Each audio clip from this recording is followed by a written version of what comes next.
All right. Hey there, normies. I'm your host, Terrence Vaden. And I'm your co-host, Daisaku Edwards. And today we're going to be talking about the dreaded N-word. Before we even get into that, this is what you need.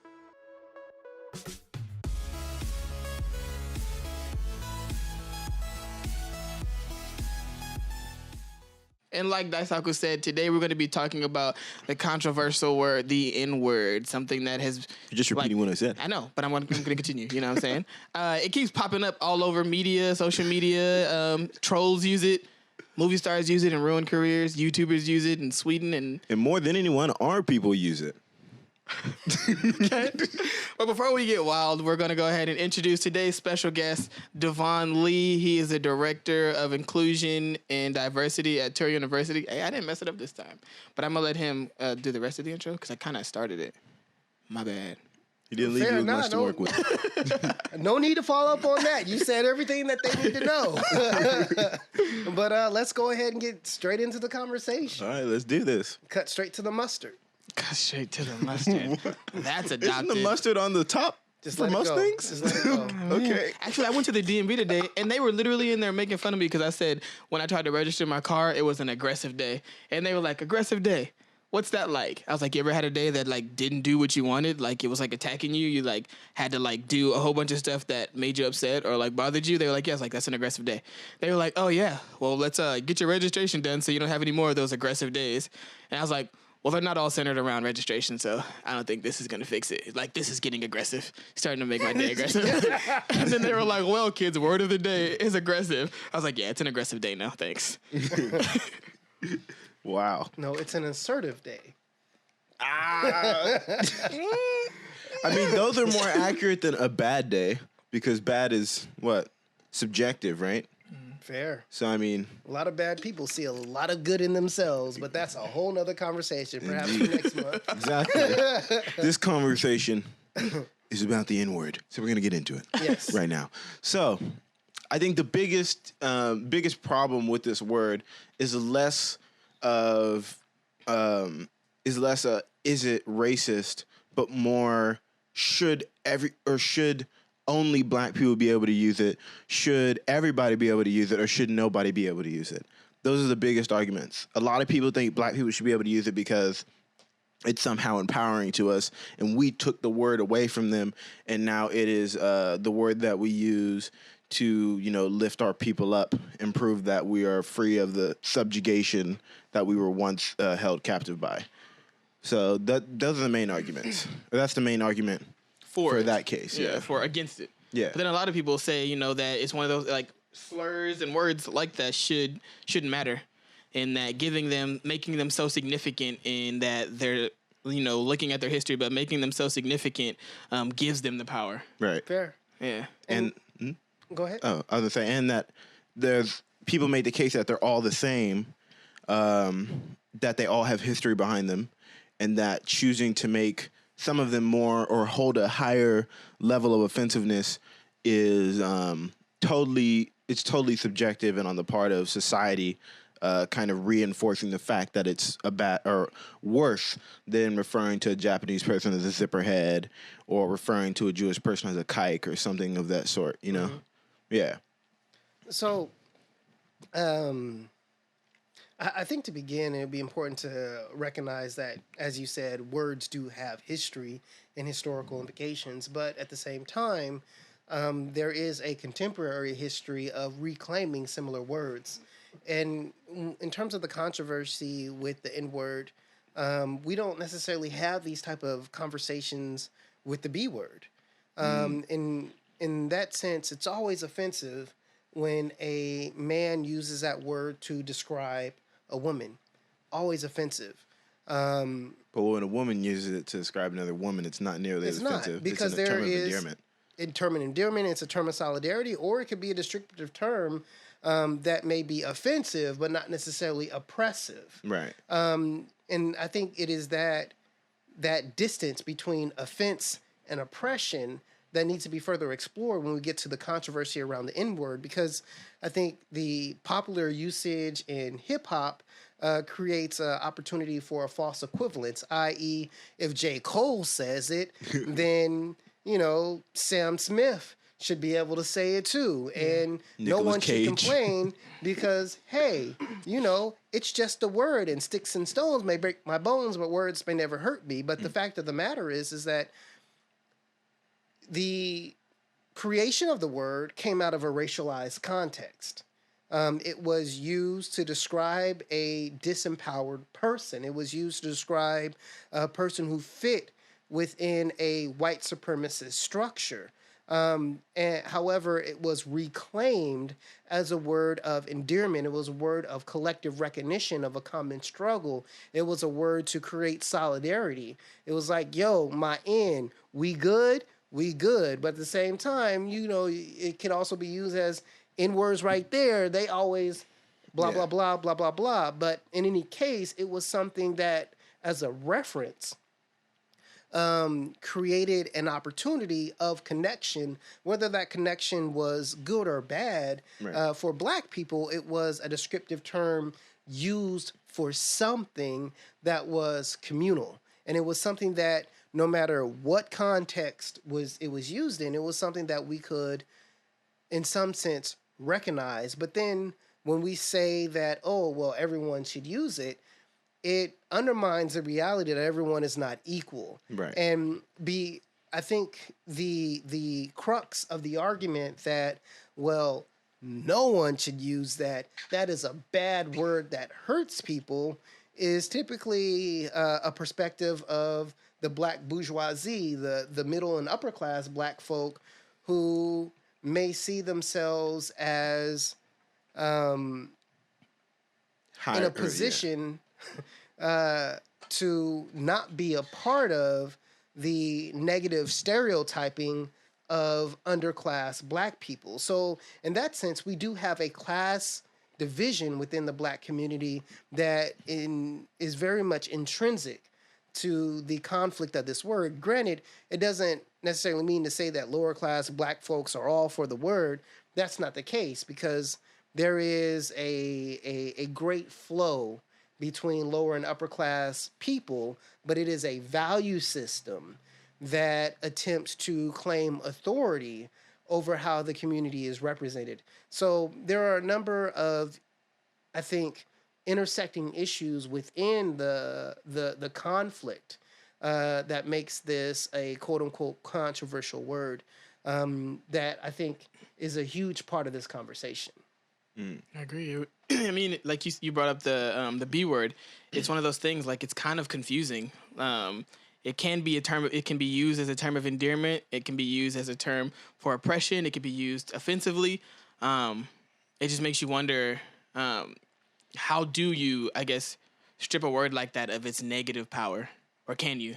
I mean, at the end of the day, call the wrong woman a B word, see what happened. Yeah. And be a non-Black person and call the wrong Black person an N word. Yeah. See what happened. Yeah. Essentially, I've seen what happened. It's not good. Essentially, that response, right, that we're laughing about, that response reflects the disparity that people's social identities are constructed within. So that visceral feeling that causes people to respond to how they understand that word, that reflects the social position that Black people exist within. So in that sense, for those who say that we shouldn't use the word as Black people, it's removed from the reality that removing that word does not remove the social position. So in that sense, to say that it is a word that only has a negative connotation, well, what about the people who use it positively? And just hypothetically, the problem behind the word is simply how white people use it to define Black people, right? That is the origin place of that word, and that is the perspective that causes the conflict. Now, if we simply remove that word from the entire American cultural lexicon, I'm almost certain that those who aren't using it are thinking of very similar associations that we typically identify with that word. So not using it is really simply a very short-sighted way to say we need to do something to achieve equality. Like, no, you don't need to control language, because Black people are controlled in the spaces that they live in. They're controlled in the type of education that they have access to. They're controlled in the type of healthcare that they have access to. So controlling language is not going to affect how we either see each other or how we're seen by dominant society. So that, quite frankly, is extremely short-sighted. And it's not a solution to really anything. Right. And to this day, I really don't understand why that's the move. If you really want to correct perception, then you need to correct white supremacy. The work does not exist within the Black community. It has to exist outside.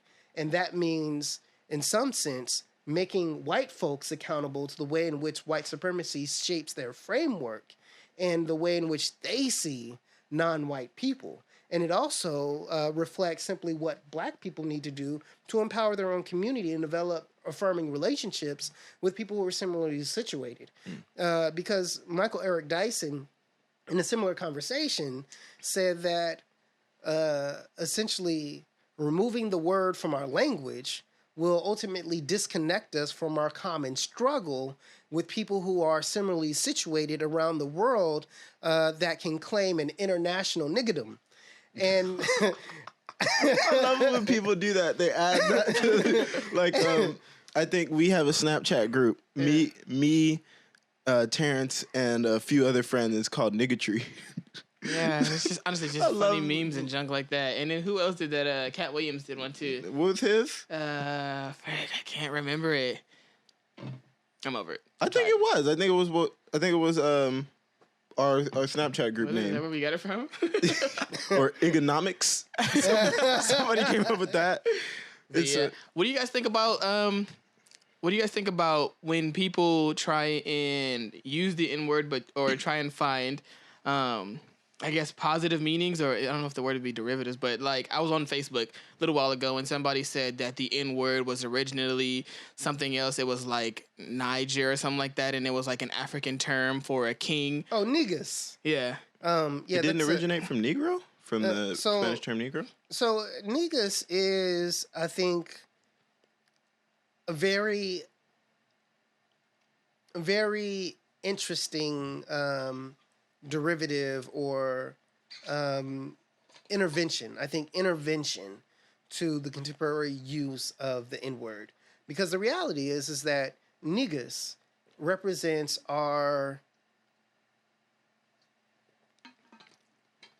royalty. It represents our struggle. It represents our connection to the mother continent. And when thinking about just the connection to, let's say, this image of Ethiopia, even from a biblical sense, the idea was that Ethiopia was the origin of the line that led to Jesus Christ himself. And within that origin, you have, or rather within that lineage, you have Haile Selassie or Rastafari Rastafari Mekonnen before he became Haile Selassie as the crown emperor of Ethiopia. And the Marcus Garvey, prior to his coronation, said that the king or the leader of the collective Black struggle will be crowned in Africa. This was a prediction, in some sense a prophecy, by Marcus Garvey, who at the time was seen as the Black Moses, right? So there are biblical connections being made with the Black community in Ethiopia. And this is a part of our collective cultural lexicon. So the intervention of the word niggas is that the N-word has a negative connotation, and it is a word that has been imposed upon us, and reclaiming the word doesn't do much to transformed the situation that brought the word to us, right? So claiming niggas and simply changing it like, yo, my niggas, right? My king, my queen, my royalty. It transforms a term that is contextually flexible to a term that is always empowering. So, that in some sense is a cultural interjection to say that rather than simply identifying ourselves with a word that originally has a negative connotation and or reclaiming a word to create solidarity, we should ultimately create this intervention of this word that has already been offered by our ancestors as a gift, and use it to simply empower our kings and queens to be better than the society around them sees them. And I think that's powerful. I would agree. I feel like most people don't really have that in mind, for one, when they think about the word and when they say the word. I think now it's probably more reflexive now more than anything, just to use the word. But it's weird, huh? Because when you're in certain groups, you won't use the word. Like if I'm around a bunch of English is hard. If I'm around a bunch of white people, I'm not going to use that word, and it's simply because I know it's going to make them uncomfortable. One, because they can't say it, and two, because it sort of reminds them of a time when their ancestors were not really the best to our people. But it's when people use it, it seems like they're really just gathering stuff that they've collected throughout the years of observing our own culture. So hearing our parents use it, hearing our grandparents use it, because our grandparents used it for sure. Hearing, anybody who's really ever listened to hip hop music, you probably heard it at some point.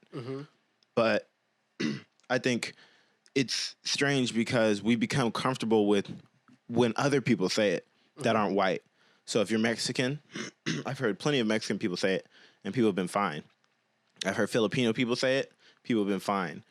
But I've yet to hear like a white person outside of rap music, or who's been very much deeply deep, or his or her origins are from a majority African American community. It's very rare to see that.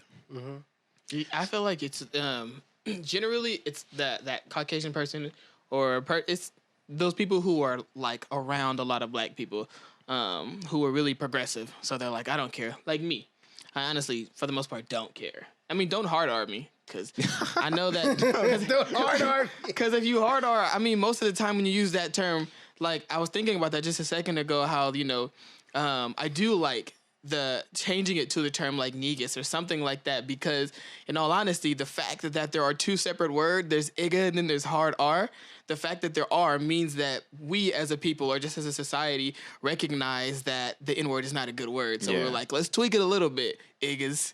Yeah, that's better than a hard R. We'll Take out the E and the R and replace it with the A and S. We'll just tweak it a little bit. And then the fact that if anybody says it with a hard R, it's automatically taken to that negative connotation. Whereas even if a white person's like, hey, what's up, my nigga? Then you're like, hey. It like shocks you for a second, and it doesn't shock you because you see it as bad. It shocks you because it's like, oh, did they really just say that? Yeah. Whereas if they were like, hey, what's up, and said it with the hard R, you're like, whoa. Hold on, aren't even thinking. let me think of the context of what just happened real quick. Is he trying to so that's why I do like the idea of just switching as a whole to a whole new word. A new word, yeah. People get upset when you use it in like a historical context. Like, I knew a girl who got upset at my English teacher because he was white and he was reading Huckleberry Finn out loud to the class. Like, what did you expect? It's going to happen. It's going to be said. But he didn't get in trouble for it. But people will say, and this is especially in the black community, and I think this is why I think the biggest reason why people are so opposed to letting it go or letting that word go and finding a new word, because there are plenty of other words.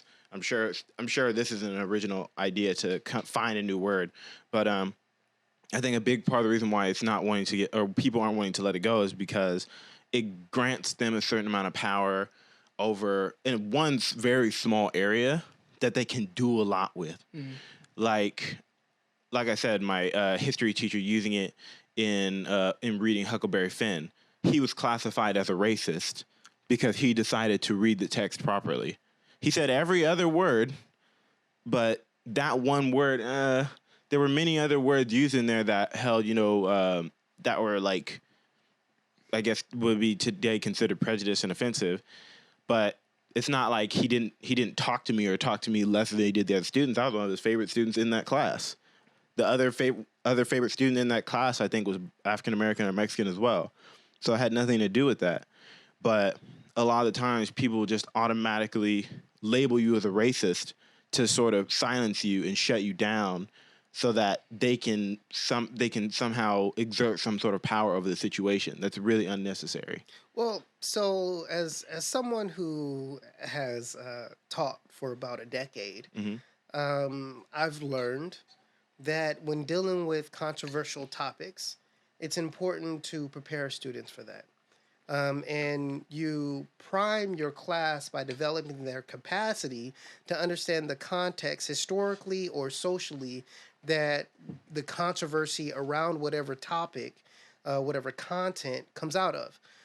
So in that regard, especially in dealing with literature or historical text, it's always important to have a content warning. It's always important to simply teach where this controversy comes out of, and prepare students to engage in an authentic discussion around an authentically read text.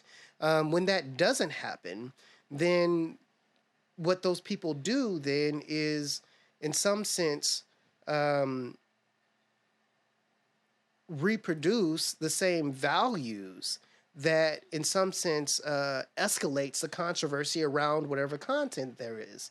Simply, as a teacher, you are preparing learners to engage in information and relationships with that text that should be intimate, right? In history, in English, you should have a very intimate understanding of the text and the context that it comes out of. Right. If you don't, then the teacher has failed. So the teacher that ultimately gets labeled as racist because they read a text as it's written without preparing students for that, perhaps deserves that label. Whether or not they are that, or whether or not we could say, oh, based on this, that, and the other, that person is this, like, dead all that. Yeah. The fact of the matter is that as a teacher, as a professor, you have a duty to prepare minds to learn. And if you fail in that duty, you deserve whatever outcome that follows. Simply, you have gone to school. Losing your career? Losing your career because you didn't tell kids that this story takes place, when slavery was still a thing. So you're going to hear the N-word. Be prepared for that? Absolutely. And lose your whole entire job and career? And here's the reason why. Because anyone who is educated should know the context that whatever text comes out of. And if you have not prepared your students to engage in that conversation authentically, then you shouldn't have been in the classroom to begin with. Because at the end of the day, there should be no controversy around Huckleberry Finn for anyone who is prepared to understand the historical context that Huckleberry Finn comes out of. And that should ultimately lead to difficult dialogue and understanding that should be empowering to students who reflect the oppressive conditions and reflect the privileged conditions that very much are peppered throughout that book, throughout that narrative. So in that sense, if someone knows for a fact that it is district policy to terminate employment when it comes to these specific things, and that's another thing. You read an employee manual before you are onboarded into any job, so you should be familiar with the policies That's one. Two is that if you know that there is controversy around any text, then you prepare people for that controversy. And that is pedagogy 101, especially in dealing with youth or college students for that matter. Mm-hmm. And if anyone drops the ball, then they do not deserve to be employed. It's as simple as that. You should have chosen a different profession if you are not capable with dealing with this topic. This is something that is beyond your capacity to explore, then you should have never explored it. And that's the reality. They lose their employment not because they created controversy, but because they were incapable of delivering content to the minds that they were shaping. That's the reality. It would be like a math teacher not being able to teach the difference between, let's say, a derivative and an antiderivative. Mm-hmm. At the end of the day, that teacher failed to do their job. Well, that seems more like an issue of not being knowledgeable, less an issue of, because if he were to explain before the class a derivative, or explain before the lesson, I should say, a derivative is this, this, and that, he doesn't even need to teach it, because he's already told them what a derivative is. And if he tells them what an antiderivative is, he's already said that as well. So it seems that seems more like an issue of knowledge, less than an issue of not informing. Because I also feel that informing might take more time than it needs, and also you might have to deal with students who will still call you or still try to get you shut down because they feel too sensitive towards the subject. They feel like the use of the N-word shouldn't be ever used, no matter what the context, and I don't feel comfortable with you using it while I'm in the room. And so then you run into those issues, and then every other student has to wait for that to get dealt with before the teacher can say anything. So, as you read it, you'll sort of understand what the historical, where we are in the period of time, especially if the author's done a good job of setting that period up in time. Like the Beauty and the Beast, when you read that, nobody thinks it's in 2019. There's no castles and stuff that people are still living in with talking teapots. I think it's I see kind of from both sides because, chariots. I'm 29 now. That's not old, dude. It's relevant. But when I was in high school, Harry Potter had just come out. And our teachers had to give out permission slips, and we had to get the permission slip signed, and that was just a movie about kids breaking rules at a magic school. We had to get permission slips signed saying that we could watch that movie. And when movies like Roots and stuff like that, we had to get permission slips signed, and if you couldn't watch it, then they gave you a whole different story, something you had to read, or a different movie you could watch in another classroom, specifically because your parents or you couldn't get with that. And in a time now when people are so much more sensitive to things around racism or around sexism or anything that can be deemed offensive, I understand kind of where Devon's coming from, where it's as a teacher in today's society, you do have to not censor, but you do have to. Because the permission slip is more on the side of the parents, yeah? Well, yeah, but in that permission slip, when they gave the permission slip out, as a student, you are now knowing, this movie has magic in it, so expect magic. You know what I mean? Or when Roots came out, this movie has graphic content and people saying hard R and black people being subjected to racism and abuse and beating. So, you knew. When you were going in there to watch Roots, you knew to expect that. You didn't know what was happening in the movie, but you knew that this kind of stuff was coming. Just like on social media now, Facebook and Instagram, they have a filter. And if you post something graphic, it says if you have to be over 18, and by clicking on this, you're saying that you agree to whatever graphic content is happening. So it doesn't tell you what's happening, but it does prep you, letting you know you can't get butthurt. You can't get mad when you click on this and you see somebody die, or you click on this and you see somebody cussing out somebody, or you see something horrible, because you knew it was coming. So I kind of get where he's coming from, where it's you do, especially when you're, like you said, framing minds and you're teaching people, you do need to teach students how to come into a place where they may not agree with something or they may not like something, but this is what's happening in this storyline. And if you can't deal with it, then we can work something out, or as a teacher, change the way that you're going to teach it. But if you don't, then yeah, it was your responsibility to make sure that teaching environment was good for all the students. And then I kind of that's impossible. That's impossible. You can't make a teaching environment good for every student. Well, you can't. You could try, but like anybody in there could easily be offended, even if you let them know. But they could simply be offended that you said it, and then you'd have to have a black student read a line every time the N-word pops up. So here's the thing. As when we think about one, I don't think it's an issue of people being sensitive. It's an issue of people being aware, and we have plenty of generation, because it's a generational thing, right? People are like, oh yeah, people in this generation are too sensitive. In the past, people were stronger and blah blah blah blah blah blah. But the reality is that contemporary generations are a lot more. They practice wellness more. They're a lot more intellectually capable, and they have a higher emotional intelligence than previous generations. And that's what makes younger generations more better off than past generations.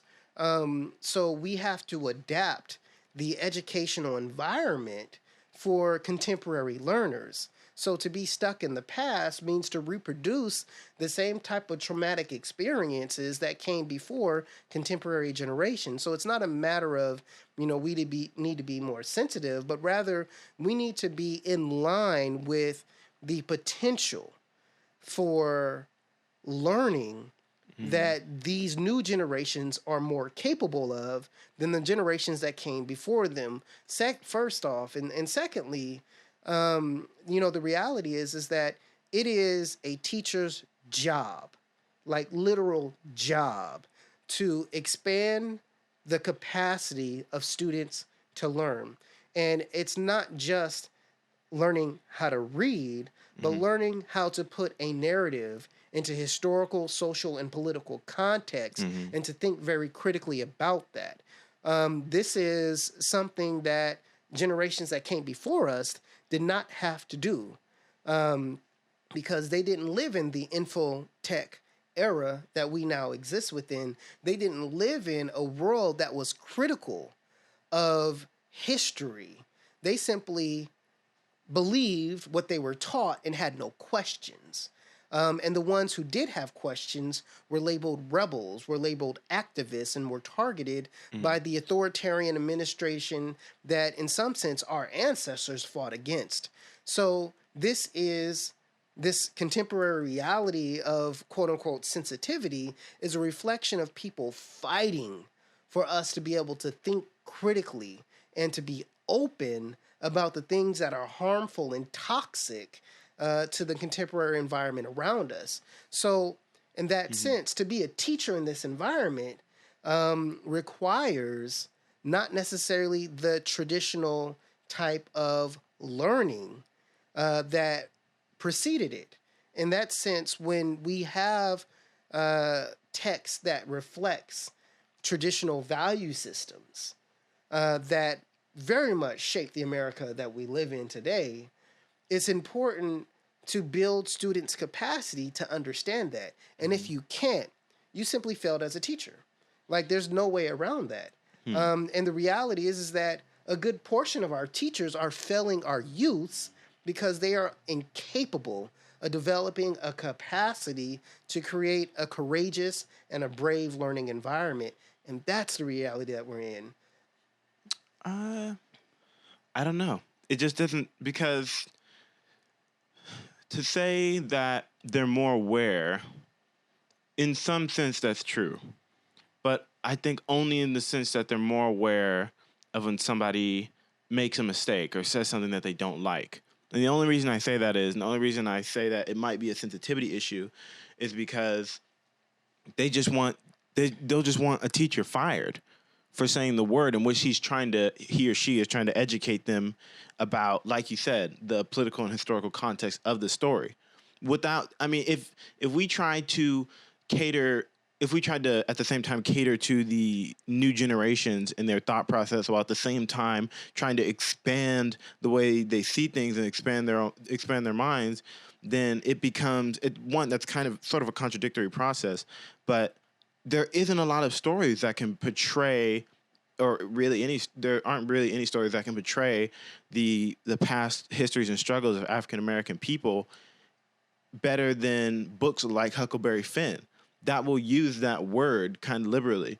Or honestly, I can't really. I mean, like, if there's any one movie that really like portrays the struggles of African American history and somebody doesn't use the N word, and somebody beforehand in the film or in the movie or in the film or in the movie. Wow, that was redundant. Yeah, you're struggling. But, right? English is hard, man.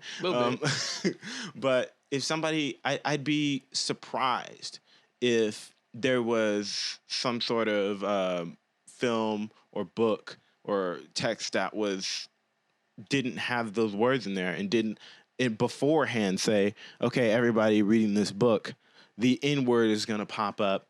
There's going to be some Hispanic slurs in there, as well as Asian slurs, as well as slurs towards homosexual people.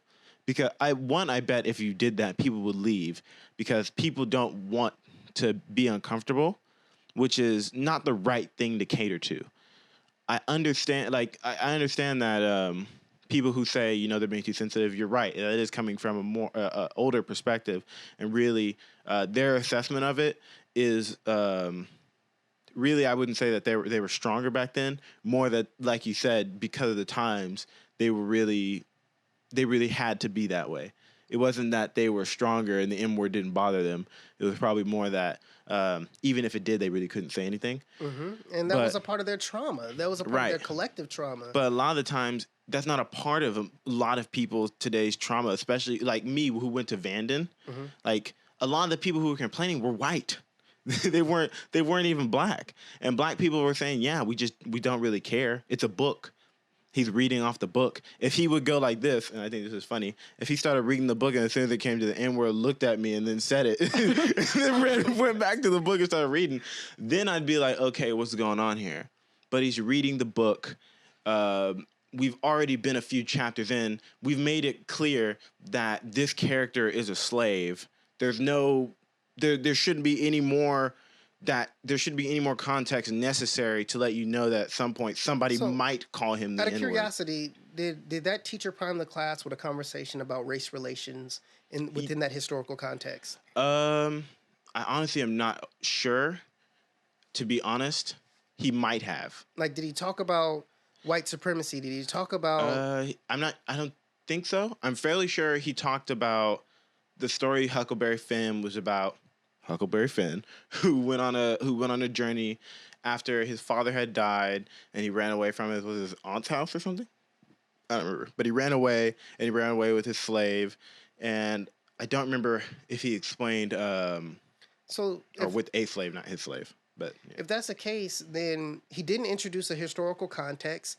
He didn't give people an opportunity to develop an understanding about race relations in the time. Mm-hmm. He didn't give people an opportunity to put their historical lens into operation to understand what's happening and why. He didn't give people an opportunity to think about the reality then versus the reality now and how that relates to how people interact. Like, there were a whole bunch of learning objectives that were ultimately skipped. Well, he throughout reading the book, he should have did that beforehand. When you start reading the book, you should sort of pick up where the time is at. Well, no. If you shouldn't, I'm just saying, a teacher shouldn't have to automatically. No, a teacher should. And I say this from the perspective as a teacher. I know but I'm just saying the reason I don't think it's 100% necessary is because if you as a student cannot pick up, this is the time period we're in. So the context and how this black person is going to be treated throughout the rest of the book is more than likely going to be this way, then you probably aren't equipped to be in the class already, because you don't understand how to read a book already and then pick up what's going to be happening. If you can't read a book and see that, this person is talking about a slave, which they very expressly say that this person is a slave. So the language within the book, the way they talk, I mean, I think they're just for context, right? Mm-hmm. And I'll ask you a question. What is the difference between someone who is a slave and someone who has been enslaved. How do you understand that difference? Well, I'd say someone who has been enslaved was somebody who was once free and then brought into slavery. Somebody who is a slave could have been free and brought into slavery, but also has the possibility of being born into slavery. Okay, so to be a slave means that is your identity. That is your identity from birth until death. But the reality is that the Africans who had been enslaved had freedoms. And while their bodies were controlled, while infant mortality was high, while in some sense they were denied their humanity, they were still able to find ways to love, embrace one another, and think freely and act in opposition to their enslavement. So the reason why I bring that into perspective is that when we engage in a conversation about historical context, about the way in which people develop a lived experience, it's important to develop an opportunity for people to understand from the lens of those who are being talked about. Simply, those who are enslaved can recognize the mutual humanity of those others who have been enslaved, whereas those who are not enslaved and those who benefit from slavery do not recognize the mutual humanity of those who are enslaved. So simply calling someone a slave removes them from their humanity.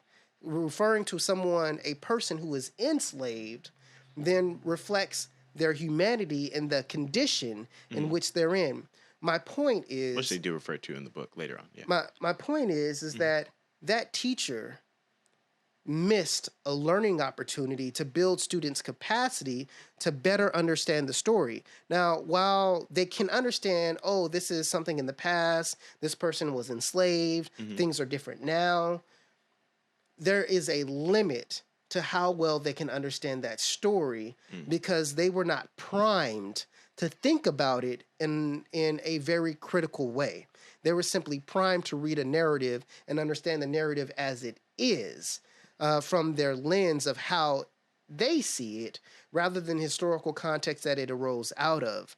My point is simply that as an educator, it is our job to build people's capacity to learn new things rather than confirm old things, rather than understand the lens from their experience. Simply, people are taught to be individuals and to understand and interpret things from their individual perspective. That is a very weak way to develop a learner and their capacity to integrate new information to expand, as I believe you said in our second to last video there, neuroplasticity. Right. And so it is the role of an educator to expand that so that people don't engage in a confirmation bias whenever they have new information. Simply, they're using new information to confirm what they already know. And if what they already know reflects a world around them where racism, sexism, homophobia are very readily available, then they're going to reproduce that in new narratives and new opportunities to learn new things. Ultimately, that teacher failed their students and wasn't fired because the students were sensitive. They were fired because they failed at their ability to teach. And that's the reality. Yeah, I mean, it sounds like you guys are kind of talking about the same thing, but in two different ways. Whereas Devon sounds like he's talking about how a teacher should prime a class for students who are prepared, but at the same time, students who are not and who have never read into a story like this. I mean, yours sounds more like it's how students should be ready for something like this. So how a teacher shouldn't have to prime students because they should already know. And his is more like for the students who aren't students like you and, you know, who the students like some of the students we tutor who like they should be able to sit down and spend 30 minutes practicing basic math, but they're not able to. So as a tutor or mentor, we have to be able to usher them into an atmosphere that gets them ready to spend that 30 minutes focused. You know what I mean? Even if they come from outside, whether they've had lunch or they've had recess and they're full of energy, as a tutor, it's my responsibility to usher in an atmosphere that can take advantage of them being there, take advantage of whatever is happening right now, and create a learning atmosphere for that student, regardless of if they're full of energy or they have bad behavior issues. It's my responsibility to do my best to make sure that I bring them into that space. Mm-hmm. And yours is more like, you know what I mean? Like the students should be. They know they're coming to tutoring. They expect it to come to tutoring, so they should be ready to be tutored. They should be ready to sit down and do this work and understand it. So it's kind of like, that's kind of what I'm getting from it. And it undermines the role of a tutor, right? Yeah. Because as a tutor, you're supposed to meet every learner where they are and help them to get through the material so that they can shift from where they are to where they should be. Or recognize where they should be and go even further depending on where they are. So, the reality is that is what teaching is, simply meeting learners where they are and preparing them to be intimate with whatever content is being presented. And if you can't do that, then you simply shouldn't be teaching. And the fact of the matter is, you're not going to be able to do that with every student. No. But as a teacher or a tutor, it's your responsibility to do your best to reach out to as many of the students in your bubble or your classroom.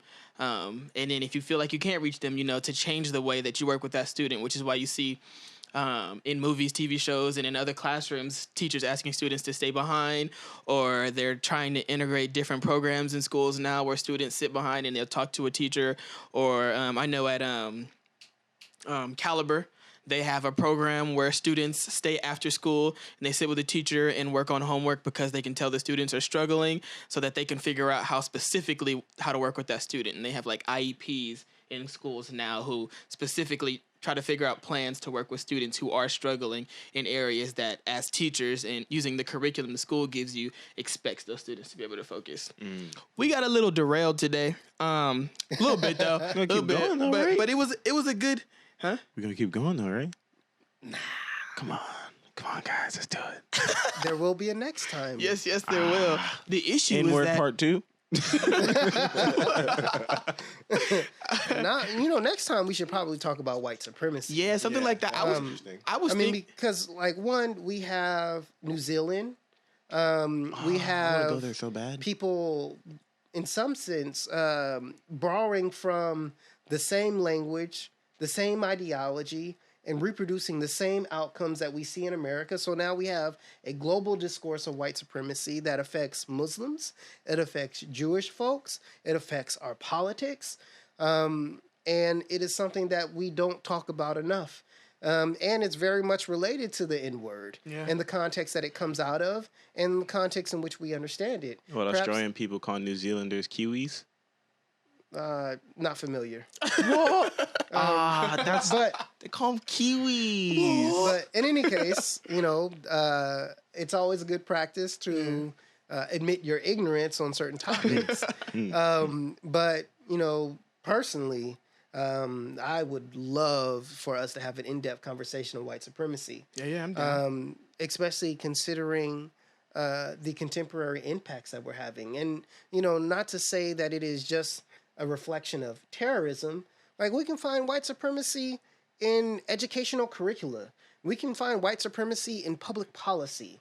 We can find white supremacy in policing. So it is a very broad conversation that I think that we should bring to the community. Yeah, I'm down. I was also thinking, I was driving home yesterday, and I saw this dude with, a super baggy shirt, pants sagging. It was this white dude with his fitted hat. It was gross, because he had a bloating like that. I don't know if it was he had his grill in his mouth or whatever, but that kind of bummed me out, because it made me realize... It bummed me out? Yeah, something tough. But but it bummed me out because it made me realize, it made me think about the fact that this was his idea of black culture. And this is a lot of people's idea of what it means to be a black person. And then it threw me back to those times where we've talked about it in other shows where people were like, Terrence, you're kind of black, or you're not really black.